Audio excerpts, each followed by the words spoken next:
आज मैं एक ऐसे शख्स के बारे में आपको बताना चाहता हूँ जो खुद है भारत के संस्कृति की खूबसूरती का खोज। He symbolizes the spirit of the creativity of India और उनका नाम है अजीत भाई गडगिल। और जैसे वो प्यार से लोग जो उनको जानते कहते हैं अजीत काका गडगिल।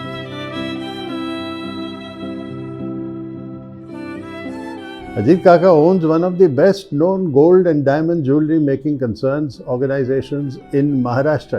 काफ़ी प्रचलित है। उसका नाम है PN Gadgil and Sons और उनके कई आउटलेट्स हैं महाराष्ट्र में, कर्नाटका में, गुजरात में। और सबसे इम्पॉर्टेंट बात है कि why they are so successful is क्योंकि उनकी ऑनेस्टी है, उनकी रेपुटेशन है, उसकी क्वालिटी भी है, सिंसियरिटी भी है। और ये जो है ऐसे लगता है कि लोगों के ट्रस्ट को जो है उन्होंने जीता है। मैं इसलिए कह रहा हूँ क्योंकि 200 साल पहले जब उनके पूर्वज जो है ये ज्वेलरी का बिज़नेस शुरू उन्होंने किया, वो एक छोटा सा शहर था सांगली महाराष्ट्र में। और उस वक्त उनके पास ना दुकान थी, उनके पास उतने कुछ खास पैसे भी नहीं थे। और आप जानते हैं कि उनके जो ज्वेलरी के जो काम था, जो वेयर्स थे, जो भी अपने प्रोडक्ट्स थे, वो एक क्राउडेड स्ट्रीट पे, एक पेमेंट में वो डिस्प्ले किया करते थे। ज़रा सोचिए, ट्रेज वेज जो है रास्ते पे थे। उनको बरसों लगे कि एक गोडाउन भी अफोर्ड करें। अब मैं मानता हूँ कि ये एक्चुअली एक प्रतीक है ट्रस्ट का बिटवीन पीपल। नहीं तो मुझे बताइए कौन ज्वेलरी बेच सकता है, गोल्ड ज्वेलरी बेच सकता है अपने ओपन रास्ते पे, क्राउडेड रास्ते पे, बिल्कुल मेन स्ट्रीट पे। मैं कहता हूँ कि जो आज अजीत काका गडगिल अभी भी कर रहे हैं is a reflection of his ancestors approach. और वो रिफ्लेक्शन था रिलेशनशिप्स का, ऑनेस्टी का, इंटेग्रिटी का, trust in and by the people. और मैं मानता हूँ कि खुद उनको, अजीत काका को, he has great respect for the over 500 workers and crafts persons who work with him. और हमारे दादा परदादा ने जो चालू किया था वो धंधा, वो जो उस टाइम के रास्ते पे जो चालू किया, रास्ते पे जो चालू किया था, उसी हिसाब से उनके जो काम बनाने देते थे, उनके ही पीढ़ियाँ अलग अलग, उनके बच्चे, फिर उनके बच्चे। अभी हमें जो पूना में जो हम काम करें उसका भी 5th जनरेशन में है। पेडनेकर करके नाम है उनका, वो 5th जनरेशन उनका भी। And nowhere is this respect for the dignity and creativity of the crafts people of India showcased better than in the non-profit Zapurza Museum that Ajit Kaka has built on the banks of this scenic and beautiful lake of Kharakwasla on the outskirts of Pune. और बहुत ही आश्चर्यजनक ये बात है कि पूरा museum जो है वो उस आर्ट और उस क्राफ्ट के ऑब्जेक्ट्स का है जो अजीत काका गडगिल ने अपने आप खुद कलेक्ट किया है अपनी ज़िंदगी में, अपनी लाइफ टाइम में। मेरे हिसाब से वो simply is an extension of his love for heritage and beauty all together. It is intrinsically love for beauty and heritage. तभी तो मैं कहता हूँ कि आप you should go and visit his ज़ापुरज़ा म्यूज़ियम। वो एक प्लेजेंट आउटिंग भी है, बहुत ही अच्छी खूबसूरत जगह है, पिकनिक भी करिए, but also there is so much to enjoy, to see, to learn our legacy, our identity. Even you will feel it while you're enjoying a meal at the Heritage Cafe at Zapurza, which is run by Pune Guest House. It's another legacy organization. ये पूरे museum को आप एक दिन में नहीं देख सकते हैं और मज़ा भी नहीं आएगा भाग के क्या देखना है। एक gallery at a time, savour your visits. हर एक ऑब्जेक्ट, हर एक चीज़ जो वहाँ दिखाई गई है उसकी एक बड़ी रोमांचक कहानी है। भारत की तरह ही कहानियाँ हैं जो भारत अपने आप को उजागर करता है, दिखाता है, उभरता है इन कई नए तरीके। मैं पर्सनली बहुत फैसिनेटेड था बाय दी क्राफ्ट गैलरीज। जो सुरभि बनाता तो होगा ही शायद, हाँ, डिस्प्लेइंग ब्यूटीफुल ऑब्जेक्ट्स। मुझे ऐसे ही लगा कि अपने सुरभि का शो ही मैं देख रहा हूँ। और मैंने सोचा, मैंने कोशिश करी समझने की कि अजीत काका ये अलग अलग ऑब्जेक्ट्स को उन्होंने ढूंढा कैसे, उनको मिला कैसे, उनकी क्या कहानियाँ हैं कि जब उन्होंने उनको ख़रीदा और यहाँ लाया तो फिर पूरे इतिहास को उन्होंने खड़ा करके रख दिया। मैं कबाड़ी के पास जाते थे, जूना बाजार में जाते थे, मैं बम्बई में चोर बाजार में जाता था, हाँ। यानी हर जगह में जाता था और अभी भी जाता हूँ मैं ओह, ऐसे कुछ चीज ढूंढने के लिए अच्छा। जो अनकॉमन अभी यूज में नहीं रहता है, लेकिन पहले था। उसके पीछे कुछ हिस्ट्री रहती है, कुछ स्टोरी रहता है, तो कुछ जमाने में ये यूज करते थे। अब इसलिए मैंने सोचा क्योंकि कुछ ऐसी चीज़ें हैं जो ऑब्वियसली जो कोई आर्ट कलेक्टर हो वो नहीं कलेक्ट करेगा, जैसे कि मैच बॉक्स के कवर्स। अरे भाई, मैच बॉक्स के कवर्स और आर्ट हेरिटेज को इसमें क्या एक्चुअली लिंक है? बट यहाँ पे एक बहुत बड़ा मैच बॉक्स कवर्स का कलेक्शन है। क्यों? इसकी क्या कहानी है? तो बचपन में ये जो एक कुछ ना कुछ कलेक्ट करने का शौक लगा था। अच्छा, ये तो बचपन का ये collection? बचपन का शौक है जो मैच बॉक्स कलेक्ट करने का, यानी वो लेबल्स थे। उसमें क्या फ्री में इधर उधर पड़े रहते हैं, तो फिर स्कूल का टाइम होने के बाद इधर ढूंढो, तो कि इधर कौन सा मिलता है, तो फिर बच्चों का एक्सचेंज चलता है, अरे हमारे पास ये है, तुम्हारे पास रहते हैं, जैसे बार्टर सिस्टम जैसा। ये मेरे पास, मैं ये दूंगा, तुमके बदले ये देना, ये रहे तो इसके बदले मैं 4 दे दूंगा, ये टाइप का चलता था। और ऐसे ही शौक के लिए, ऐसे कुछ दिमाग में नहीं था, उसका आगे कुछ बनता है। अपना अमेरिका जैसे में वो बेसबॉल, कुछ अपने बेसबॉल कार्ड्स होते हैं, वो अपने वो। बट ऐसा कोई मैच बॉक्स कवर था जो आपको भाई अचानक दिखा और लगा माय गॉड ये मेरे हाथ में आया, कैसे? हाँ, वही बोला ना, वो पहले बनते थे जो राजा रविवर्मा के, उसके ऊपर प्रिंट आ गया।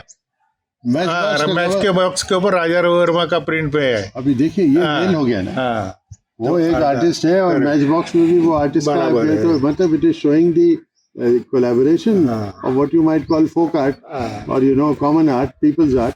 रविवर्मा के आते हैं, नहीं तो अपने जो उस टाइम के जो लीडर थे, महात्मा गांधी, नेहरू, सुभाष चंद्र जी बोस, उनके भी मैच बॉक्स के लेबल्स है। तो उनका सब इतिहास है उसमें, यानी जो उनके लोगों को जो हीरोज थे वो उनके ऊपर लेबल के ऊपर लाते थे, क्योंकि वो उनको मैच बॉक्स बेचने का था, उनका उसके पीछे वो मकसद था।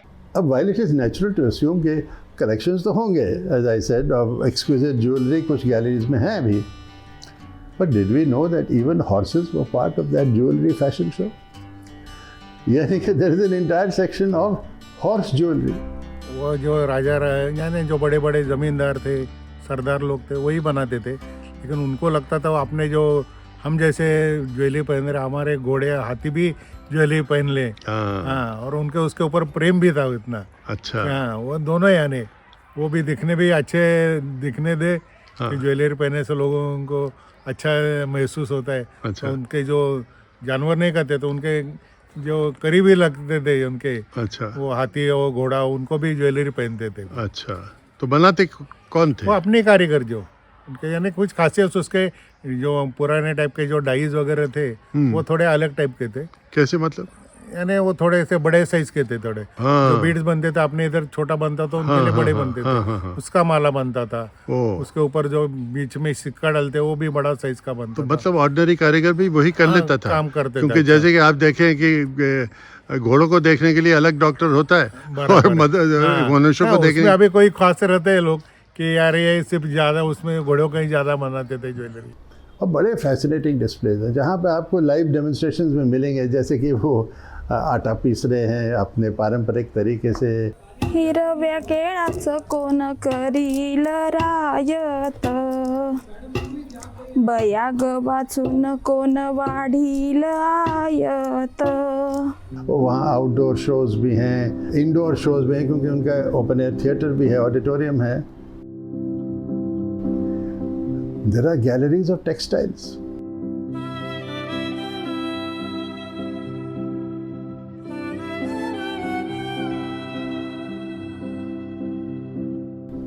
Of modern art with great modern art masters. और जैसे आप इन गैलरीज में घूम रहे हैं और देख रहे हैं, कि आपको ये बात समझ में आएगी, आप सोचेंगे कि आर्टिस्ट और आर्टिसन में क्या फ़र्क है। वही तोल मोल के रहते थे, यानी वो भी उनका नाम नहीं छोड़ते थे, उसके ऊपर नहीं लिखते थे, लेकिन उनका जो कारीगरी था उसमें, यानी ये कौन लेने वाला है उनको भी मालूम नहीं था, ये मैं बना रहा हूँ, लेकिन ये किसके पास जाने वाला वो भी उनको मालूम नहीं रहता है। लेकिन वो जो बनाते थे वो इतना अपना पूरा लगन और ये लगा कर बनाते थे, उसमें जो बोलते सब तन मन धन ये लगा के उसमें ये चीज़ बनाते थे, यानी भले सोने का हो, भले टेक्सटाइल हो, लेकिन वो जो बाकी जो आते हैं बड़े बड़े नाम के आर्टिस्ट का नाम, उनके ही तोल मोल का ये काम करते थे। कौन से कन्वेंशनल आर्टिस्ट आपके पास थे म्यूजियम में? आर्टिस्ट में हुसैन है, रज़ा है, सुजा है, यानी आरा है, यानी जो महाराष्ट्र के यानी बेंद्रे है, केब्बर है, ओह, सब बड़े बड़े जो मास्टर पेंटर है, सबका पेंटिंग मेरे पास है। क्या आप जानते हैं कि जब मैं ये कहानी को रिसर्च कर रहा था, मुझे एक आउटडोर वीडियो मिला, गूगल वगैरह करते हैं आप, वो एक इंटरव्यू था अजीत काका गढ़गिल का, कोई चैनल के कोई इंटरव्यू चल रहा था मराठी में।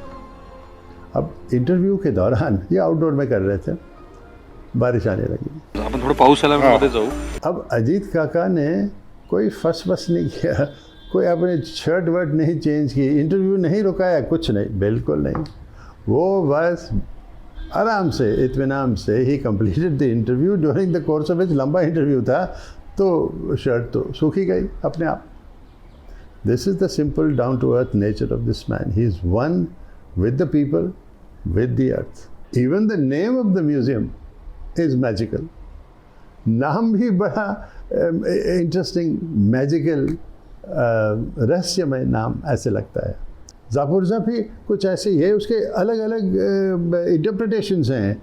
ये जॉय ऑफ डिस्कवरी है, यूरेका ये है कि लिविंग लाइफ, किंग साइज। जपुरजा तो हमारे पहले जो एक केशव सूद करके एक पोइट थे मराठी में, उनका कविता का नाम है, और जो हमारे अच्छा, कविता का नाम ही जपुरजा दिया उन्होंने। आप कविता के बारे में जानते तो थे। अचानक वो कविता आपके सामने आई। और वो ऐसे आ गए कि जपुरजा जो कविता लिखे, उसमें वो जो आर्टिस्ट है उसमें उसका वर्णन किया है, वो कैसे उनको कुछ बाकी बंधने नहीं रहते, ये अपने आप खुशी के लिए करता है, वो जो उसका वर्णन है वो जपुरजा का वो कविता में उसमें वही स्वभाव आपको चाहिए था अपने म्यूजियम में। बराबर। Interpretations are more than one, but all of them come down to the same idea of a repository of joy and creativity of India's genius. If you like this story, then click on my subscriber button. There it is, Eureka! Discover Sid Kaak Speaks and hear fascinating stories every week. Right? Namaskar. मैं हूं सिद्धार्थ।